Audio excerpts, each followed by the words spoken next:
Romeo से। अभिवादन पौलुस की ओर से, जो यीशु मसीह का दास है और प्रेरित होने के लिए बुलाया गया और परमेश्वर के उस सुसमाचार के लिए अलग किया गया है कि उसने पहले ही से अपने भविष्यवक्ताओं के द्वारा पवित्र शास्त्र में अपने पुत्र हमारे प्रभु यीशु मसीह के विषय में प्रतिज्ञा की थी। वह शरीर के भाव से तो दाऊद के वंश से उत्पन्न हुआ और पवित्रता की आत्मा के भाव से मरे हुओं में से जी उठने के कारण सामर्थ्य के साथ परमेश्वर का पुत्र ठहरा है। उसके द्वारा हमें अनुग्रह और प्रेरिताई मिली कि उसके नाम के कारण सब जातियों के लोग विश्वास करके उसकी माने। तुम भी यीशु मसीह के होने के लिए बुलाए गए हो। उन सब के नाम जो रोम में परमेश्वर के प्यारे हैं और पवित्र होने के लिए बुलाए गए हैं। हमारे पिता परमेश्वर और प्रभु यीशु मसीह की ओर से तुम्हें अनुग्रह और शांति मिलती रहे। धन्यवाद की प्रार्थना। पहले मैं तुम सब के लिए यीशु मसीह के द्वारा अपने परमेश्वर का धन्यवाद करता हूँ, क्योंकि तुम्हारे विश्वास की चर्चा सारे जगत में हो रही है। परमेश्वर जिसकी सेवा मैं अपनी आत्मा से उसके पुत्र के सुसमाचार के विषय में करता हूँ, वही मेरा गवाह है कि मैं तुम्हें किस प्रकार लगातार स्मरण करता रहता हूँ और नित्य अपनी प्रार्थनाओं में विनती करता हूँ कि किसी रीति से अब तुम्हारे पास आने को मेरी यात्रा परमेश्वर की इच्छा से सफल हो, क्योंकि मैं तुमसे मिलने की लालसा करता हूँ कि मैं तुम्हें कोई आत्मिक वरदान दूँ जिससे तुम स्थिर हो जाओ, अर्थात यह कि जब मैं तुम्हारे बीच में हूँ तो हम उस विश्वास के द्वारा जो मुझ में और तुम में है एक दूसरे से प्रोत्साहन पाएं। हे भाइयों, मैं नहीं चाहता कि तुम इससे अनजान रहो कि मैंने बार बार तुम्हारे पास आना चाहा कि जैसा मुझे दूसरे अन्यजातियों में फल मिला वैसा ही तुम में भी मिले, परंतु अब तक रोका गया। मैं यूनानियों और अन्य भाषियों का और बुद्धिमानों और निर्बुद्धियों का कर्जदार हूँ। अतः मैं तुम्हें भी जो रोम में रहते हो सुसमाचार सुनाने को भरसक तैयार हूँ। सुसमाचार की सामर्थ्य, क्योंकि मैं सुसमाचार से नहीं लजाता, इसीलिए कि वह हर एक विश्वास करने वाले के लिए, पहले तो यहूदी फिर यूनानी के लिए उद्धार के निमित्त परमेश्वर की सामर्थ्य है, क्योंकि उसमें परमेश्वर की धार्मिकता विश्वास से और विश्वास के लिए प्रकट होती है।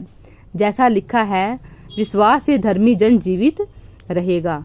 मनुष्य जाति का पाप, परमेश्वर का क्रोध तो उन लोगों की सब अभक्ति और अधर्म पर स्वर्ग से प्रकट होता है जो सत्य और अधर्म से दबाए रहते हैं, इसीलिए कि परमेश्वर के विषय का ज्ञान उनके मनों में प्रकट हो, क्योंकि परमेश्वर ने उन पर प्रकट किया है उसके अनदेखे गुण, अर्थात उसकी सनातन सामर्थ्य और परमेश्वरत्व जगत की सृष्टि के समय से उसके कामों के द्वारा देखने में आते हैं, यहाँ तक कि वे निरुत्तर हैं। इस कारण कि परमेश्वर को जानने पर भी उन्होंने परमेश्वर के योग्य बढ़ाई और धन्यवाद न किया, परंतु व्यर्थ विचार करने लगे, यहाँ तक कि उनका निर्बुद्धि मन अंधेरा हो गया। वे अपने आप को बुद्धिमान जताकर मूर्ख बन गए और अविश्वासी परमेश्वर की महिमा को नाशवान मनुष्य और पक्षियों और चौपाइयों और रेंगने वाले जंतुओं की मूर्त की समानता में बदल डाला। इस कारण परमेश्वर ने उन्हें उनके मन की अभिलाषाओं के अनुसार अशुद्धता के लिए छोड़ दिया कि वे आपस में अपने शरीरों का अनादर करें, क्योंकि उन्होंने परमेश्वर की सच्चाई को बदलकर झूठ बना डाला और सृष्टि की उपासना और सेवा की, ना कि उस सृजनहार की जो सदा धन्य है। आमीन। इसीलिए परमेश्वर ने उन्हें सभी को जैमसी की प्रभु के दास अंकु निर्मला जी टीचिंग दे रहे हैं, उसके ऊपर आधारित ये जो आज उन्होंने बोला है चौथे दिन का पढ़ने के लिए बाइबल में से, वो ये है रोमियो 1, भजन संहिता उसका 2, 1 शैमुएल उसका 2, यिर्मयाह उसका 2। अब हम पढ़ेंगे रोमियो से। अभिवादन पौलुस की ओर से, जो यीशु मसीह का दास है और प्रेरित होने के लिए बुलाया गया और परमेश्वर के उस सुसमाचार के लिए अलग किया गया है जिसकी उसने पहले ही से अपने भविष्यवक्ताओं के द्वारा पवित्र शास्त्र में अपने पुत्र हमारे प्रभु यीशु मसीह के विषय में प्रतिज्ञा की थी। वह शरीर के भाव से तो दाऊद के वंश से उत्पन्न हुआ और पवित्रता की आत्मा के भाव से मरे हुओं में से जी उठने के कारण सामर्थ्य के साथ परमेश्वर का पुत्र ठहरा है। उसके द्वारा हमें अनुग्रह और प्रेरिताई मिली कि उसके नाम के कारण सब जातियों के लोग विश्वास करके उसकी माने, जिनमें से तुम भी यीशु मसीह के होने के लिए बुलाए गए हो। उन सब के नाम जो रोम में परमेश्वर के प्यारे हैं और पवित्र होने के लिए बुलाए गए हैं। हमारे पिता परमेश्वर और प्रभु यीशु मसीह की ओर से तुम्हें अनुग्रह और शांति मिलती रहे। धन्यवाद की प्रार्थना। पहले मैं तुम सब के लिए यीशु मसीह के द्वारा अपने परमेश्वर का धन्यवाद करता हूँ, क्योंकि तुम्हारे विश्वास की चर्चा सारे जगत में हो रही है। परमेश्वर जिसकी सेवा मैं अपनी आत्मा से उसके पुत्र के सुसमाचार के विषय में करता हूँ, वही मेरा गवाह है कि मैं तुम्हें किस प्रकार लगातार स्मरण करता रहता हूँ और नित्य अपनी प्रार्थनाओं में विनती करता हूँ कि किसी रीति से अब तुम्हारे पास आने को मेरी यात्रा परमेश्वर की इच्छा से सफल हो, क्योंकि मैं तुमसे मिलने की लालसा करता हूँ कि मैं तुम्हें कोई आत्मिक वरदान दूँ जिससे तुम स्थिर हो जाओ, अर्थात यह कि जब मैं तुम्हारे बीच में हूँ तो हम उस विश्वास के द्वारा जो मुझ में और तुम में है एक दूसरे से प्रोत्साहन पाएं। हे भाइयों, मैं नहीं चाहता कि तुम इससे अनजान रहो कि मैंने बार बार तुम्हारे पास आना चाहा कि जैसा मुझे दूसरे अन्यजातियों में फल मिला वैसा ही तुम में भी मिले, परंतु अब तक रोका गया। मैं यूनानियों और अन्य भाषियों का और बुद्धिमानों और निर्बुद्धियों का कर्जदार हूँ। अतः मैं तुम्हें भी जो रोम में रहते हो सुसमाचार सुनाने को भरसक तैयार हूँ। सुसमाचार की सामर्थ्य, क्योंकि मैं सुसमाचार से नहीं लजाता, इसीलिए कि वह हर एक विश्वास करने वाले के लिए, पहले तो यहूदी फिर यूनानी के लिए उद्धार के निमित्त परमेश्वर की सामर्थ है, क्योंकि उसमें परमेश्वर की धार्मिकता विश्वास से और विश्वास के लिए प्रकट होती है। जैसा लिखा है, विश्वास से धर्मी जन जीवित रहेगा।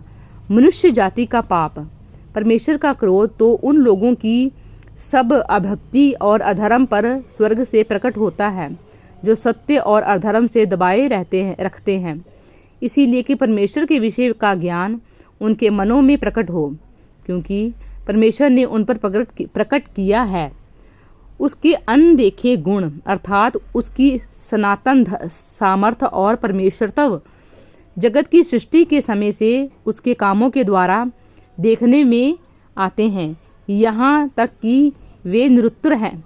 इस कारण कि परमेश्वर को जानने पर भी उन्होंने परमेश्वर के योग्य बढ़ाई और धन्यवाद न किया, परंतु व्यर्थ विचार करने लगे, यहाँ तक कि उनका निर्बुद्धि मन अंधेरा हो गया। वे अपने आप को बुद्धिमान जताकर मूर्ख बन गए और अविश्वासी परमेश्वर की महिमा को नाशवान मनुष्य और पक्षियों और चौपाइयों और रेंगने वाले जंतुओं की मूर्त की समानता में बदल डाला।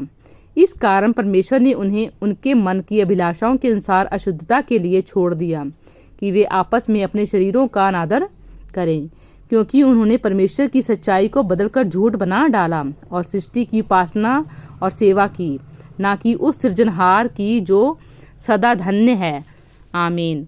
इसीलिए परमेश्वर ने उन्हें नीच कामनाओं के वश में छोड़ दिया, यहाँ तक कि उनकी स्त्रियों ने भी स्वाभाविक व्यवहार को उससे जो स्वभाव के विरुद्ध है बदल डाला। वैसे ही पुरुष भी स्त्रियों के साथ स्वाभाविक व्यवहार छोड़कर आपस में कामातुर होकर जलने लगे, और पुरुषों ने पुरुषों के साथ निर्जल काम करके अपने भ्रम का ठीक फल पाया। जब उन्होंने परमेश्वर को पहचानना ना चाहा तो परमेश्वर ने भी उन्हें उनके निकम्मे मन पर छोड़ दिया कि वे अनुचित काम करें। इसलिए वे सब प्रकार के अधर्म और दुष्टता और लोभ और वैर भाव से भर गए और डाह और हत्या और झगड़े और छल और ईर्ष्या से भरपूर हो गए और चुगलखोर, बदनाम करने वाले, परमेश्वर से घृणा करने वाले, दूसरों का अनादर करने वाले, अभिमानी, डींग मार, बुरी बुरी बातों के बनाने वाले, माता पिता की आज्ञा ना मानने वाले, निर्बुद्धि, विश्वासघाती, माया रहित और निर्दय हो गए। वे तो परमेश्वर की यह विधि जानते हैं कि ऐसे ऐसे काम करने वाले मृत्यु के दंड के योग्य हैं, तो भी ना केवल आप ही ऐसे काम करते हैं वरन करने वालों से प्रसन्न होते हैं। 2 परमेश्वर का अभिषिक्त राजा। जाति जाति के लोग क्यों हुल्लड़ मचाते हैं और देश देश के लोग व्यर्थ बातें क्यों सोच रहे हैं। यहोवा और उसके अभिषिक्त के विरुद्ध पृथ्वी के राजा मिलकर और हाकिम आपस में सम्मति करके कहते हैं, आओ हम उनके बंधन तोड़ डालें और उनकी रस्सियों को अपने ऊपर से उतार फेंकें। वह तो स्वर्ग में विराजमान है, हंसेगा, प्रभु उनको ठट्ठों में उड़ाएगा। तब वह उनके विरुद्ध उनके क्रोध में बातें करेगा और क्रोध में कहकर उन्हें घबरा देगा। मैं तो अपने ठहराए हुए राजा को अपने पवित्र पर्वत सिय्योन की राजगद्दी पर बैठा चुका हूँगा। मैं उस वचन का प्रचार करूँगा जो यहोवा ने मुझसे कहा, तू मेरा पुत्र है, आज तू मुझसे उत्पन्न हुआ। मुझसे मांग और मैं जाति जाति के लोगों को तेरी संपत्ति होने के लिए और दूर दूर के देशों को तेरी निज भूमि बनने के लिए दे दूंगा। तू उन्हें लोहे के डंडे से टुकड़े टुकड़े करेगा, तू कुम्हार के बर्तन के समान उन्हें चकनाचूर कर डालेगा। इसीलिए अब हे राजाओं, बुद्धिमान बनो, हे पृथ्वी के न्यायियों, यह उपदेश ग्रहण करो। डरते हुए यहोवा की उपासना करो और कांपते हुए मगन हो। पुत्र को चूमो, ऐसा न हो कि वह क्रोध करे और तुम मार्ग ही में नष्ट हो जाओ, क्योंकि क्षण भर में उसका क्रोध भड़कने को है। धन्य हैं वे जिनका भरोसा उस पर है। 1 शमूएल उसका 2। हन्ना की प्रार्थना। तब हन्ना ने प्रार्थना करके कहा, मेरा मन यहोवा के कारण मगन है, मेरा सींग यहोवा के कारण ऊंचा हुआ है। मेरा मुंह मेरे शत्रुओं के विरुद्ध खुल गया, क्योंकि मैं तेरे किए हुए उद्धार से आनंदित हूँ। यहोवा के तुल्य कोई पवित्र नहीं, क्योंकि तुझको छोड़ और कोई है ही नहीं, और हमारे परमेश्वर के समान कोई चट्टान नहीं है। फूल कर अहंकार की और बातें मत करो, और अंधेर की बातें तुम्हारे मुंह से ना निकलें, क्योंकि यहोवा ज्ञानी ईश्वर है और कामों का तोलने वाला है। सूरवीरों के धनुष टूट गए और ठोकर खाने वालों की कटी में बल का फेंटा कसा गया। जो पेट भरते थे उन्हें रोटी के लिए मजदूरी करनी पड़ी, जो भूखे थे वे फिर ऐसे ना रहे, वरन जो बाँझ थी उसके साथ हुए, और अनेक बालकों की माता घुलती जाती है। यहोवा मारता है और जिलाता भी है, वही अधोलोक में उतारता और उससे निकालता भी है। यहोवा निर्धन करता है और धनी भी बनाता है, वही नीचा और ऊंचा भी करता है। वह कंगाल को धूलि में से उठाता और दरिद्र को घूरे में से निकाल खड़ा करता है, ताकि उनको अधिपतियों के संग बिठाए और महिमा युक्त सिंहासन के अधिकारी बनाए। क्योंकि पृथ्वी के खंभे यहोवा के हैं और उसने उन पर जगत को धरा है। वह अपने भक्तों के पाँवों को संभाले रहेगा, परंतु दुष्ट अंधियारे में चुपचाप पड़े रहेंगे। क्योंकि कोई मनुष्य अपने बल के कारण प्रबल ना होगा। जो यहोवा से झगड़ते हैं वे चकनाचूर होंगे, वह उनके विरुद्ध आकाश में गरजेगा। यहोवा पृथ्वी की छोर तक न्याय करेगा और अपने राजा को बल देगा और अपने अभिषिक्त के सींग को ऊंचा करेगा। तब एलकाना रामा को अपने घर चला गया और वह बालक एली याचक के सामने यहोवा की सेवा टहल करने लगा। एली के पुत्र तो लुच्चे थे, उन्होंने यहोवा को ना पहचाना। यहोवा याचकों की प्रीति लोगों के साथ यह थी कि जब कोई मनुष्य मेल बलि चढ़ाता था तो वह याचक का सेवक मांस पकाने के समय एक तीर नोक वाला कांटा हाथ में लिए हुए आकर उसे कुल्हाड़ी या हंडे या तसले के भीतर डालता था, और जितना मांस कांटे में लग जाता था उतना याचक आप ले लेता था। यहाँ ऐसा ही वे शीलो में सारे इजराइलियों से किया करते थे जो वहाँ आते थे। और चर्बी जलाने से पहले भी याचक का सेवक आकर मेलबलि चढ़ाने वाले से कहता था, भूनने के लिए याचक को मांस दे, वह तुझसे पका हुआ नहीं कच्चा ही मांस लेगा। और जब कोई उससे कहता, निश्चय चर्बी अभी जलाई जाएगी, तब जितना तेरा जी चाहे उतना ले लेना, तब वह कहता था, नहीं अभी दे, नहीं तो मैं छीन लूँगा। इसीलिए उन जवानों का पाप यहोवा की दृष्टि में बहुत भारी हुआ, क्योंकि वे मनुष्य यहोवा की भेंट का तिरस्कार करते थे। बालक शमूएल शीलो में। परंतु शमूएल जो बालक था सनी का एपोद पहने हुए यहोवा के सामने सेवा टहल किया करता था।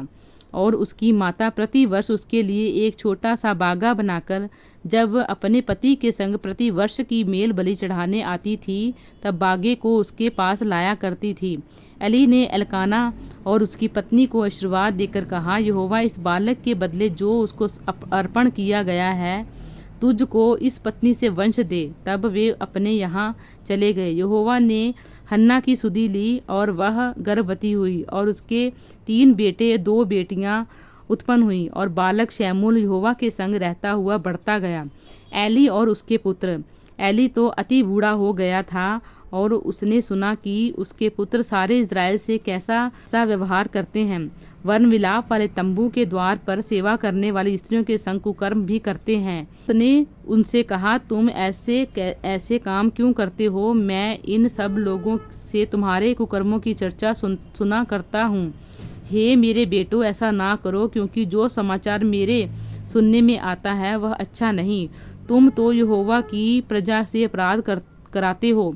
यदि एक मनुष्य दूसरे मनुष्य का अपराध करे तब तो परमेश्वर उसका न्याय करेगा, परंतु यदि कोई मनुष्य यहोवा के विरुद्ध पाप करे तो उसके लिए कौन विनती करेगा? तो भी उन्होंने अपने पिता की बात ना मानी, क्योंकि यहोवा की इच्छा उन्हें मार डालने की थी। परंतु शैमूल बालक बढ़ता गया और यहोवा और उस मनुष्य दोनों उससे प्रसन्न रहते थे। एली के परिवार के विरुद्ध भविष्यवाणी। तब परमेश्वर का जन एली के पास जाकर उससे कहने लगा, यहोवा यूँ कहता है कि जब तेरे मूल पुरुष का घराना मिस्र में फिरौन के घराने के वश में था तब क्या मैं उस पर निश्चय प्रकट ना हुआ था? और क्या मैंने उसे इज़राइल के सब गोत्रों में से इसलिए चुन नहीं लिया था कि मेरा याजक होकर मेरी वेदी के ऊपर चढ़ावे चढ़ाए और धूप जलाए और मेरे सामने अपोद पहना करे? और क्या मैंने तेरे मूल पुरुष के घराने को इज़राइलियों के सारे हैवे ना दिए थे? इसीलिए मेरे मेल बलि और अन्न बलि को जिन्हें मैंने अपने धाम में चढ़ाने की आज्ञा दी है उन्हें तुम लोग क्यों पांव तले रोते हो? और तू क्यों अपने पुत्रों को मुझसे अधिक आदर करता है कि तुम लोग मेरी इज़राइली प्रजा की अच्छी भेंट खा के मोटे हो जाओ? इसीलिए इज़राइल के परमेश्वर यहोवा की यह वाणी है कि मैंने कहा था कि तेरा घराना और तेरे मूल पुरुष का घराना मेरे सामने सदैव चला करेगा। परंतु अब यहोवा की वाणी यह है कि यह बात मुझसे दूर हो, क्योंकि जो मेरा आदर करे मैं उनका आदर करूँगा और जो मुझे तुच्छ जाने वे छोटे समझे जाएंगे। सुन, वे दिन आते हैं कि मैं तेरा भुजबल और तेरे मूल पुरुष के घराने का भुजबल ऐसा तोड़ डालूंगा कि तेरे घराने में कोई बूढ़ा होने ना पाएगा। इज़राइल का कितना ही कल्याण क्यों ना हो तो भी तुझे मेरे धाम का दुख देख पड़ेगा और तेरे घराने में कोई कभी बूढ़ा ना होने पाएगा।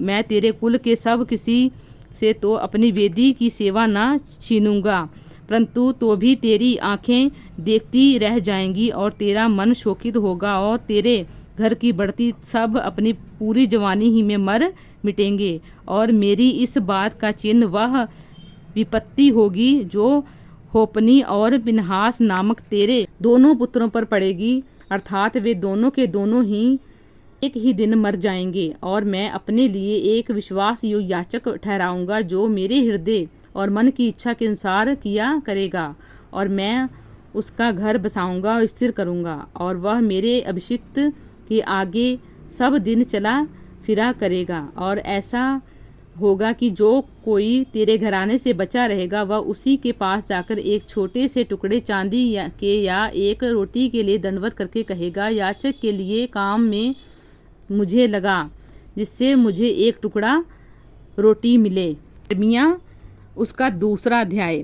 परमेश्वर द्वारा इज़राइल की देखभाल। यहोवा का यह वचन मेरे पास पहुंचा, जा और यरूशलेम में पुकार कर यह सुना दे, यहोवा यह कहता है, तेरी जवानी स्नेह और तेरे विवाह के समय का प्रेम मुझे स्मरण आता है कि तू कैसे जंगल में मेरे पीछे पीछे चली जा, जहाँ भूमि ज्योति बोई ना गई थी। इज़राइल यहोवा के लिए पवित्र और उसकी पहली उपज थी। उसे खाने वाले सब दोषी ठहराएंगे और विपत्ति में पड़ेंगे। यहोवा की यही वाणी है। इज़राइल का पाप। हे याकूब के घराने, हे इज़राइल के घराने के कुलों के लोगों, यहोवा का वचन सुनो। यहोवा यूँ कहता है, तुम्हारे पुरखाओं ने मुझ में कौन सी ऐसी कुटिलता पाई कि मुझसे दूर हट गए और निकम्मी वस्तुओं के पीछे होकर स्वयं निकम्मे हो गए। उन्होंने इतना भी न कहा, जो हमें मिस्र देश से निकाल ले आया, जो हमें जंगल में से और रेत और गड्ढों से भरे हुए निर्जल और घोर अंधकार के देश से, जिसमें होकर कोई नहीं चलता और जिसमें कोई मनुष्य नहीं रहता, हमें निकाल ले आया, वह यहोवा कहाँ है? और मैं तुमको इस उपजाऊ देश में ले आया कि उसका फल और उत्तम उपज खाओ, परंतु मेरे इस देश में आकर तुमने इसे अशुद्ध किया और मेरे इस निज भाग को घृणित कर दिया है। याजकों ने भी नहीं पूछा, यहोवा कहाँ है? जो व्यवस्था सिखाते थे वे भी मुझ को न जानते थे। चरवाहों ने भी मुझसे बलवा किया। भविष्यवक्ताओं ने बाल देवता के नाम से भविष्यवाणी की और निष्फल बातों के पीछे चले। अपने लोगों के विरुद्ध परमेश्वर का मुकदमा। इस कारण यहोवा यह कहता है, मैं फिर तुझसे विवाद और तुम्हारे बेटे और पोतों से भी प्रश्न करूँगा। कित्तियों के द्वीपों में पार जाकर देखो, या केदार में दूत भेजकर भली भांति विचार करो और देखो कि ऐसा काम कहीं और भी हुआ है क्या? किसी जाति ने अपने देवताओं को बदल दिया जो परमेश्वर भी नहीं है, परंतु मेरी प्रजा ने अपनी महिमा को निकम्मी वस्तु से बदल दिया है। हे आकाश, चकित हो, बहुत ही थरथरा और सुनसान हो जा। यहोवा की यह वाणी है, क्योंकि मेरी प्रजा ने दो बुराइयां की हैं। उन्होंने मुझ बहते जल के सोते को त्याग दिया है और उन्होंने हौद बना लिया, वरन ऐसे हो जो टूट गए और जिनमें जल नहीं रह सकता। इज़राइल के विश्वास का परिणाम। क्या इज़राइल दास है? क्या वह घर में जन्मा हुआ दास है? फिर वह क्यों शिकार बना? जवान सिंहों ने उसके विरुद्ध गर्ज कर नाद किया। उन्होंने उसके देश को उजाड़ दिया। उन्होंने उसके नगर को ऐसा उजाड़ दिया कि उनमें कोई बसने वाला ही ना रहा। नोप और तहपनेह के निवासी भी तेरे देश की उपज चट कर गए हैं। क्या वह तेरी ही करनी का फल नहीं, जो तूने अपने परमेश्वर यहोवा को छोड़ दिया, जो तुझे मार्ग में लिए चला?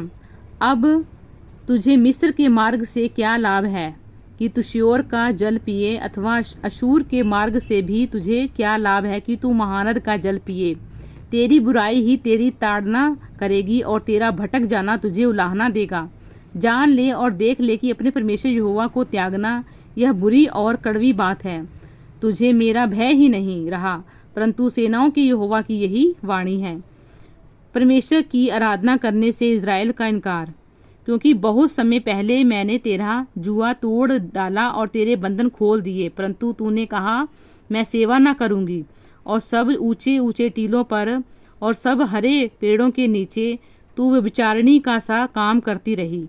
मैंने तो तुझे उत्तम जाति की दाखलता और उत्तम बीज करके लगाया था, फिर तू क्यों मेरे लिए जंगली दाखलता बन गई? चाहे तू अपने को सज्जी से धोए और बहुत सा साबुन भी प्रयोग करे, तो भी तेरे धर्म का धब्बा मेरे सामने बना रहेगा। परंतु यहोवा की यही वाणी है, तू कैसे कह सकती है, मैं शुद्ध नहीं, मैं बाल देवताओं के पीछे नहीं चली? तराई में की अपनी चाल देख और जान ले कि तूने क्या किया। तू वेग से चलने वाली और इधर उधर फिरने वाली सांडनी है, जंगल में पली हुई जंगली गधी जो कामतुर होकर वायु सूंघती फिरती है। तब कौन उसे वश में कर सकता है?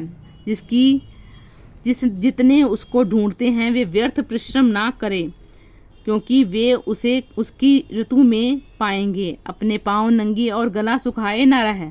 परंतु तूने कहा, नहीं, ऐसा नहीं हो सकता, क्योंकि मेरा प्रेम दूसरों से हो गया है और मैं उनके पीछे चलती रहूंगी। इज़राइल दंड के योग्य है। जैसे चोर पकड़ने जाने पर लज्जित होता है, वैसे ही इज़राइल का घराना राजाओं, हाकिमों, याजकों और भविष्यवक्ताओं समेत लज्जित होगा। वे काठ से कहते हैं तू मेरा बाप है, और पत्थर से कहते हैं तूने मुझे जन्म दिया। इस प्रकार उन्होंने मेरी और मुँह नहीं पीठ ही फेरी है। परंतु विपत्ति के समय वे कहते हैं उठ कर हमें बचा। परंतु जो देवता तूने बना लिया वे कहाँ रहे? यदि वे तेरी विपत्ति के समय तुझे बचा सकते तो अभी उठें, क्योंकि हे यहूदा तेरे नगरों के बराबर तेरे देवता भी बहुत से हैं। तुम क्यों मुझसे वाद विवाद करते हो? तुम सबों ने मुझसे बलवा किया। यहोवा की यही वाणी है, मैंने व्यर्थ ही तुम्हारे बेटों को ताड़ना की, उन्होंने कुछ भी नहीं माना। तुमने अपने भविष्यवक्ताओं को अपनी ही तलवार से ऐसा काट डाला जैसा सिंह फाड़ता है। हे लोगों, यहोवा के वचन पर ध्यान दो। क्या मैं इज़राइल के लिए जंगल या घोर अंधकार का देश बना?